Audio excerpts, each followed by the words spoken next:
Hello friends, welcome to कानून वाला।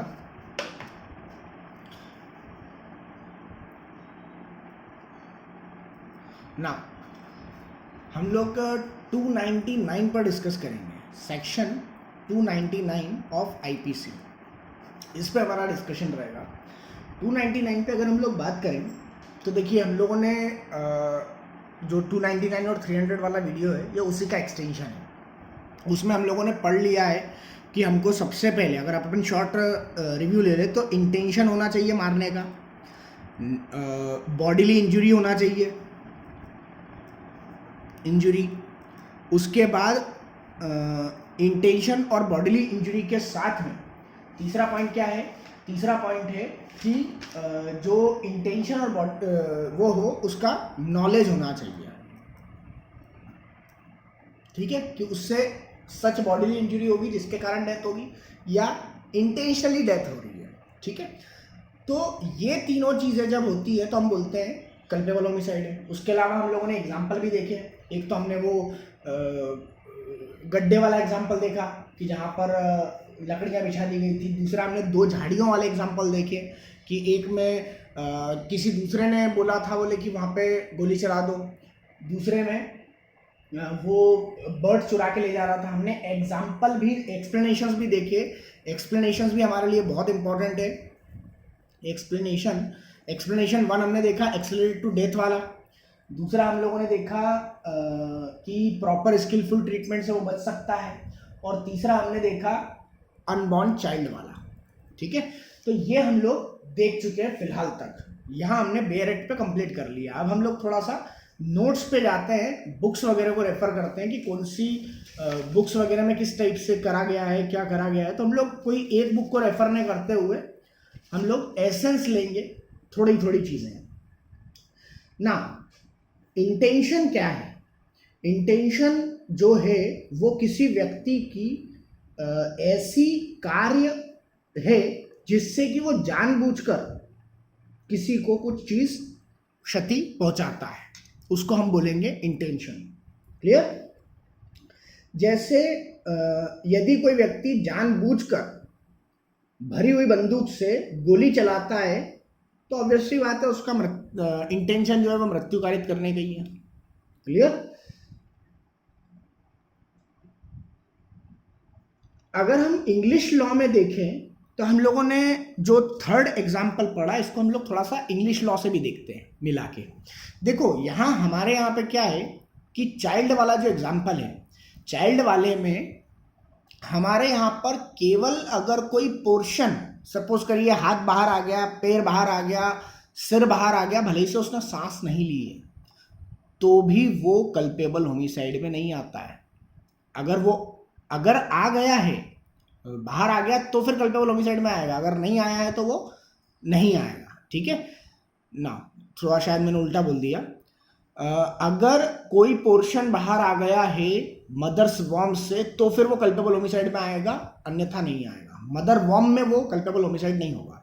But अगर हम लोग इंग्लिश लॉ की बात करें ना, इंग्लिश लॉ में, तो इंग्लिश लॉ में क्या है, जब तक वो पूरी बॉडी बाहर नहीं आ जाती है तब तक वो कल्पेबल होमिसाइड नहीं होगा। ये इंग्लिश लॉ और हमें अंतर है इंडियन लॉ में ना। अगर हम बात करें, इस पे केस देखते हैं हम लोग कुशा माझी का। कुशा माझी वर्सेस स्टेट ऑफ उड़ीसा।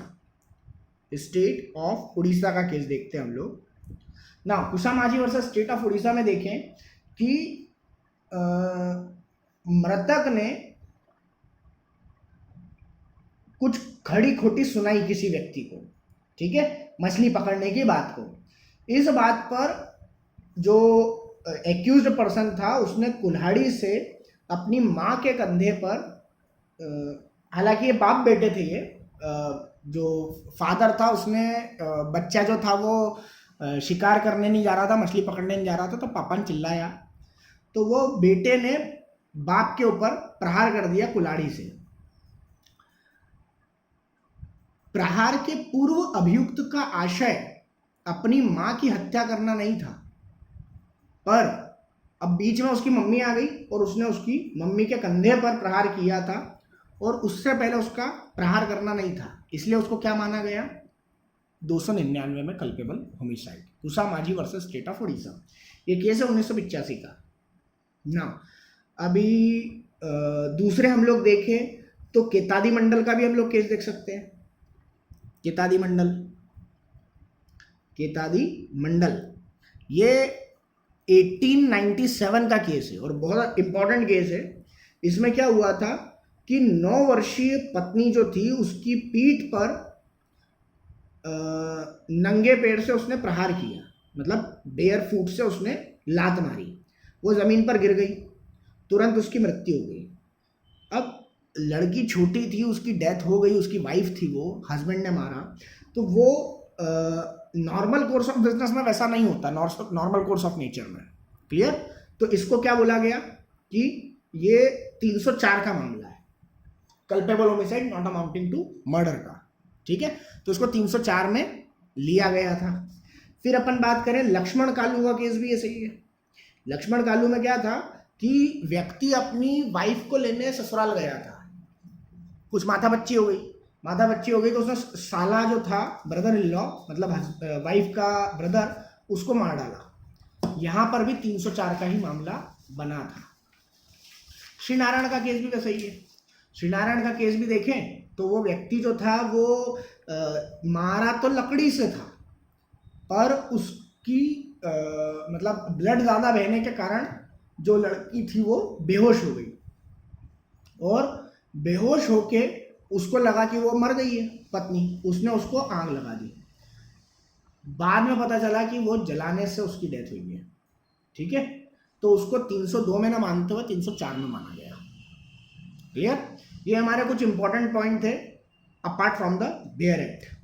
ना 300 पे देखें अगर हम लोग मर्डर पे, तो 300 पे भी कुछ इंपॉर्टेंट पॉइंट्स बन रहे हैं। 300 में हम लोगों ने क्या क्या देखा?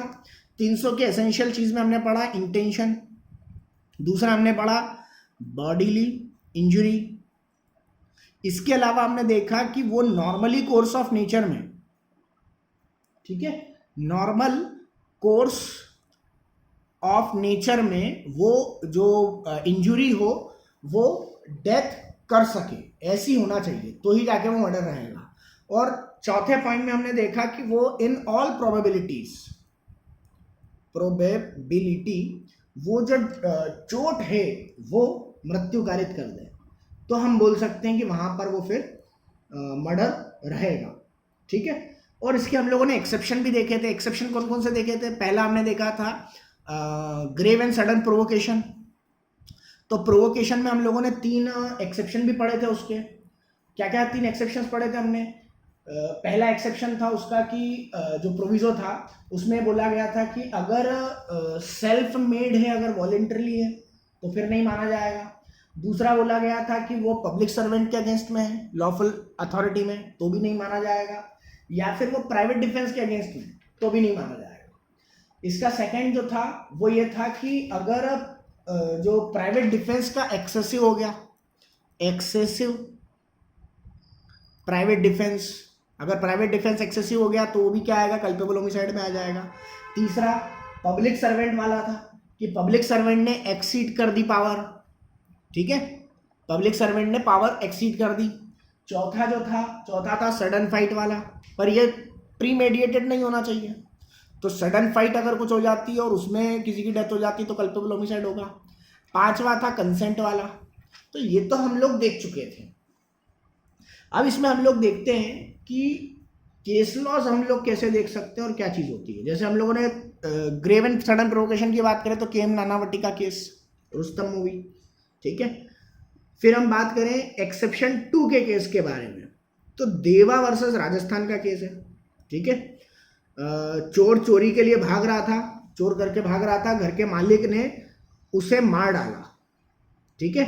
तो यहाँ पर व्यक्तिगत प्रतिरक्षा जो था, सेल्फ डिफेंस जो था उसका, क्योंकि वो भाग ही रहा था ना, उसको मार थोड़ी नहीं सकते हो आप, आपको जान का खतरा नहीं है तो आप नहीं मार सकते। प्राइवेट डिफेंस में आपने एक्सेसिव पावर यूज कर दी है। तो ये देवा वर्सेस राजस्थान का केस आ गया था। फिर हम बात करें आकस्मिक लड़ाई में, हम Pandurang versus state of Maharashtra का केस भी ले सकते हैं, ठीक है। ये भी बहुत इंपॉर्टेंट केस है ना। 5वें में हम लोगों ने पुनई फातिमा का देखा था। 5वां सबसे इंपॉर्टेंट है। 5वें में दशरथ पासवान का केस भी है, Dasharath Paswan versus state of Bihar, consent वाले में पुनई फातिमा का केस भी है। पुनई फातिमा में क्या था कि वो जो व्यक्ति था उसने एक सांप का शो दिखा रहा था, वो सपेरा था वो, और सपेरे ने क्या बोला, ये विश्वास दिलाया कि आप इससे कटवा लो, कंसेंट ले लियो, और बोले कि आप आप इसको कटवा लो, बोले मैं आपको बचा लूँगा। अब यहाँ पे माना गया कि जो कंसेंट ली थी कटवाने की वो इन्फ्लुएंशियल थी, ठीक है, वो गलत तथ्यों से अभिप्रेरित थी, तो इसलिए उसको क्या बोला गया कि वो चीज़ सही नहीं है। फिर बाबुलीन हिजड़ा की अगर अपन बात करें, बाबुलीन हिजड़ा केस क्या था कि सेक्शन 88 से भी रिलेट होता है ये। इसने क्या करा, व्यक्ति ने कि ये कुछ किन्नरों के ग्रुप के साथ था और वहाँ पे वो कमाई कर रहा था, तो उसने क्या करा, लड़का था, उसने बोला कि मेरा ऑपरेशन करके मुझे किन्नर बना दिया जाए, मेरा जेनिटल पार्ट काट दिया जाए। अब डॉक्टर ने काट दिया, तो डॉक्टर ने मांगा सेक्शन 88 में प्रोटेक्शन, कोर्ट ने मना कर दिया कि नहीं, कंसेंट लेके, कंसेंट वहाँ पे बेनिफिट के लिए होती है, क्लियर, कंसेंट वहाँ बेनिफिट के लिए होती है, कोई बेनिफिट नहीं था, इकोनॉमिकली बेनिफिट को बेनिफिट नहीं माना जाता। अपन ने वहाँ पे भी डिस्कस करी थी, वो वीडियो भी देखना आपने, अपन ने उसमें भी डिस्कस करा था कि आप उसको इकोनॉमिकल बेनिफिट में नहीं डाल सकते हैं ना। अब अपन बात करते हैं 300 और इसमें क्या क्या डिफरेंस होते हैं। और पहले अपन उसमें देखते हैं कि 300 और 299 का अपराध अगर रहेगा तो वो किन 3 कसौटियों पर बांधा जाएगा, 3 गोल्डन रूल्स हम बोल सकते हैं इसके। तो पहला ये देखेंगे कि 300 का अपराध तब आना चाहिए जब वो 299 में नहीं आ रहा हो। हालांकि नॉर्मल चीज़ है, हम लोग इतना पढ़ लिया है कि हम लोग को नॉर्मली लगेगा वो। 299 में अगर नहीं आ रहा है तो ही वो 300 में आएगा, ये पहला पॉइंट है। दूसरा पॉइंट ये है कि 300 में प्रथम 4 दशाओं में से किसी एक के अंतर्गत आना चाहिए। जो 300 में अपन ने 4 वो देखे कंडीशन, वो intention, bodily injury, normal course of nature और प्रोबेबिलिटी, इसी में आना चाहिए, तभी आप 300 में लोगे।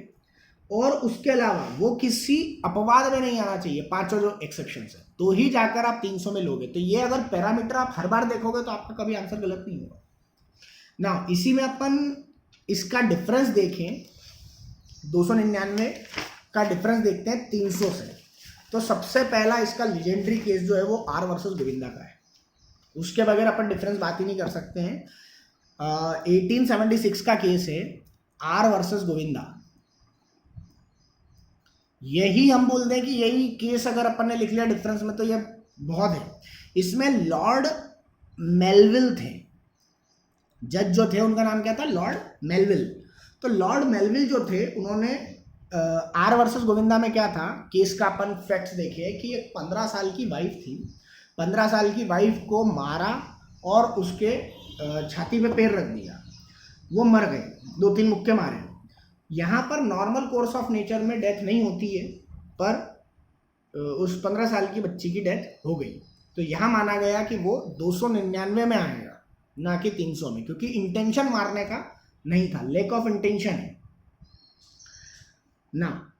इसी में अगर अपन बात करें इसके डिफरेंसेस की, तो जो इंटेंशन होता है वो बहुत ज़्यादा प्रोबेबिलिटी पे होता है, और in all course of nature व्यक्ति मर ही जाता है 300 के अंदर में, जबकि 299 में इस चीज़ की कमी होती है। तो ये हमारे 299 और 300 से रिलेटेड कुछ चीज़ें थी। होपफुली आपको समझ में आया होगा।